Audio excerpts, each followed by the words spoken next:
형제자 여러분 안녕하세요. 오늘 6월 28일 목요일 끝까지 순종하십시오 라는 제목으로 출애굽기 40장 1절부터 16절까지를 묵상합니다. 1절 여호와께서 모세에게 말씀하여 이르시되 너는 첫째 달 초하루에 성막 곧 회막을 세우고. 자, 하나님께서는 이스라엘 백성 전체가 여러 가지 자기의 역할대로 감당하면서, 그래서 어떤 사람은 물질로, 어떤 사람은 시간으로, 어떤 사람은 자기 은사로, 또 리더십으로 여러 가지로 함께 힘을 모아 만든 성막을 이스라엘 백성들이 모세에게 갖고 왔고, 그다음에 모세는 하나님께 드렸습니다. 근데 하나님께서 이 성막을 첫째 달 초하루에 세우라고 말씀하십니다. 자, 첫째 달 초하루는요, 이스라엘 백성들이 애굽에서, 이집트에서 나온 날, 하나님께서 마지막 제약을 통해서 이 애굽의 모든 장자를 죽이시고 이스라엘 백성들을 살려주셔서 유월절을 경험하게 하시고, 그 놀라운 역사를 통해서 하나님은 이스라엘 백성들을 자유케 하십니다. 그래서 출애굽했던 그 날을 하나님께서 이스라엘 백성들에게 첫째 달 초하루로 삼고 새로운 종교 칼렌더, 그들의 새로운 달력을 삼으라 했습니다. 자, 그리고 난 다음에 1년 후 같은, 꼬박 1년 후에 하나님은 언약을 세우시고 언약 백성 이스라엘 백성들이 성막을 세우게 하고 예배자로 살아가게 한 것입니다. 자, 1년 후에 첫째 날에 성막을 세우고 예배자로 살라는 것은 특별한 의미가 있는 것이죠. 우리가 하나님 앞에 구원받은 백성으로 하나님의 언약, 특별한 관계, 자녀가 되고 백성이 되고요. 그 다음에는 예배자로 살아가는 것입니다. 자, 그렇기 때문에 우리에게 첫째 달 첫 시간, 그러니까 하루의 첫 시간, 일주일의 첫날을 우리가 어떻게 보느냐가 굉장히 중요한 것입니다. 그렇기 때문에 일주일의 첫날인 주일날에 우리가 예배가 있고요. 그리고 매일매일은 하나님 말씀 묵상하는 큐티가 있습니다. 예배와 말씀 묵상을 우리가 첫 시간을, 일주일의 첫 시간과 하루의 첫 시간을 하나님 앞에 온전하게 드리고 말씀 가운데 하나님께 주신 뜻을 분별하고 생각하려고 할 때 우리는 하나님의 온전한 예배자로 삶의 현장에서 살아가게 되는 것입니다. 구원받은 걸로 끝나는 것이 아니에요. 하나님 중심으로, 예배 중심으로 살아가는, 하나님의 주권을 인정하며 살아가는 삶을 우리가 배우고 실천하는 것이 바로 이 성막을 통해서 우리가 깨달아야 될 부분인 것입니다. 3절 또 증거궤를 들여놓고 또 휘장으로 그 궤를 가리고.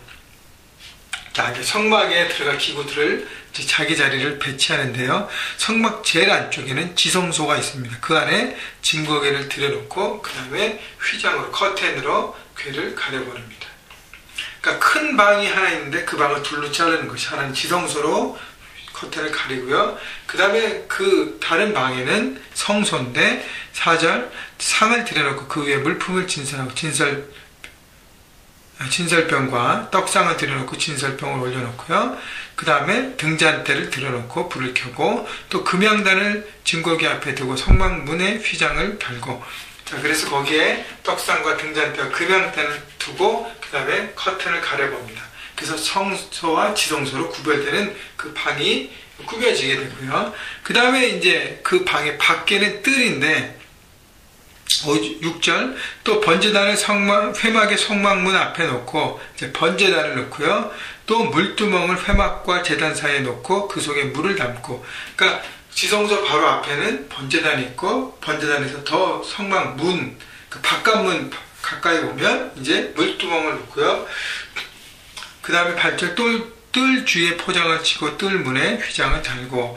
그래서 뜰에 주변에 펜스를 치고 그 다음에 휘장을 달고 그 다음에 문을 만듭니다. 그래서 모든 것이 제 자리에 배치되도록 하나님은 말씀하십니다. 자, 자리 배치라는 것은 과연 하나님 앞에 성막의 모든 기구들이 자기 자리에서 역할을 감당하듯이 하나님 우리에게 있어야 할 자리를 말씀하십니다. 그래서 가정에서는 여러분 남편일 수 있고 아내일 수 있고 청년들은 자식일 수 있습니다. 물론 결혼해도 부모님은 자식이지만 이제 독립적으로 살아가니까요. 그 다음에 여러분 학생이라면 캠퍼스에서 학생이라는 자리가 있고, 여러분 직장에서 여러분 위치가 있습니다. 오너일 수 있고요, CEO일 수 있고요, 또 매니저일 수 있고, 일반 직원일 수도 있고요, 또 단순히 아르바이트 할 수도 있고요. 그 다음에 교회에서도 여러분 역할이 있습니다. 목회자인지, 그 또 우리 집사로서 섬기고 계신지, 또 리더로, 사역팀장으로, 사역팀 멤버로, 포레 팀으로, 또 여러 가지로 또 각자의 자리에 자기가 있습니다. 또 예배자로. 자, 그래서 그 모든 자리를 나는 어떻게 지키고 있는지를 우리가 돌아봐야 하는 것입니다. 과연 나는 내 자리에서 내 역할을 감당하고 있는가? 내 몫을 다하고 있는가? 하나님 원하시는 자리에 서 있는가? 아니면 그 원하시는 자리에 불평과 불만을 가지고 자꾸 다른 것을 바라보고 있는가를 돌아보십시오. 성막의 모든 기구들이 자기 자리에 역할을 감당할 때 하나님 앞에 온전히 예배가 되듯이 우리가 교회에서, 가정에서, 삶의 현장에서 내 자리를 지키고 내 역할을 감당할 때 우리는 삶의 현장의 예배자로 우리는 온전히 살아갈 수 있는 것입니다. 그래서 여러분의 자리를 돌아보시고 여러분의 자리를 지키시고 매일매일 그 자리에서 자기 역할을 감당하시는 여러분 모두가 되시기를 주님의 이름으로 축원합니다. 9절, 또 관유를 가져다가 성막과 그 안에 있는 모든 것을 발라 그것과 그 모든 기구를 거룩하게 하라. 그것이 거룩하리라. 너는 번제단과 그 모든 기구에 발라 그 안을 거룩하게 하라. 그 제단이 지극히 거룩하리라. 자, 하나님은 모세를 통해서 관유를, 거룩한 그 기름을 가져다가 성막 안에 있는 모든 기구에 기름을 바르라 합니다. 거룩하게 구별하기 위해서. 여러분, 우리가 우리의 자리를 잘 지킨다고 해서 모든 역할을 다 감당할 수 있는 것이 아닙니다. 자리를 지키면서 우리가 해야 될 것은 뭐냐면 내 힘과 경험과 능력이 아니라 성령의 기름 부으심과 충만함을 늘 구하면서 살아야 되는 것이죠. 그래서 성령의 힘으로 살아가야 된다는 거예요. 내 힘과 내 능력으로 내 자리를 지킨다는 건 참 어렵습니다. 그렇다고 해서 나는 아무것도 안 하고 무조건 성령을 의지한다는 게 아니라 나는 내 삶에서 최선을 다하면서 플러스 알파라는 것이죠. 성령의 능력과 기름 부으심을 통해서 그 모든 것들을 감당하는 것입니다. 그것이 바로 올바른 자세인데요.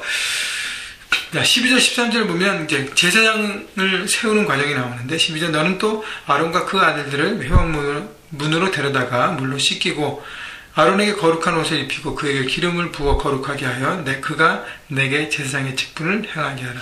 자, 아론과 그 아들들을 제사장을 세우는데 첫째는 물로 씻습니다. 여러분, 물로 씻는다는 것은 겸손함이 필요합니다.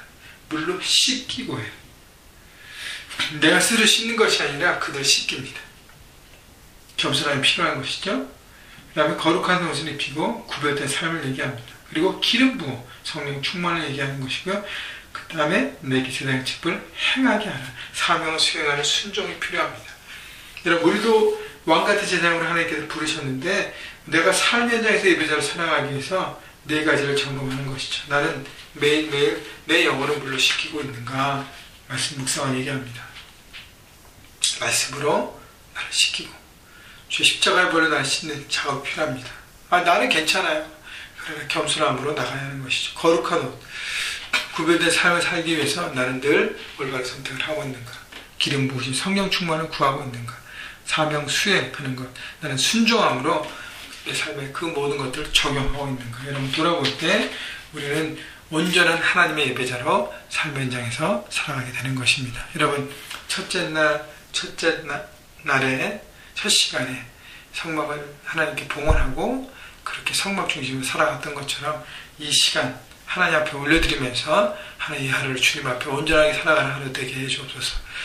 또 내일 하루도 마찬가지. 매일매일 성실함으로 끝까지 주님을 부르시는 날까지 온전한 예배자로 성실하게 살아가시는 여러분 각 사람이 되시기를 주님의 이름으로 축원합니다.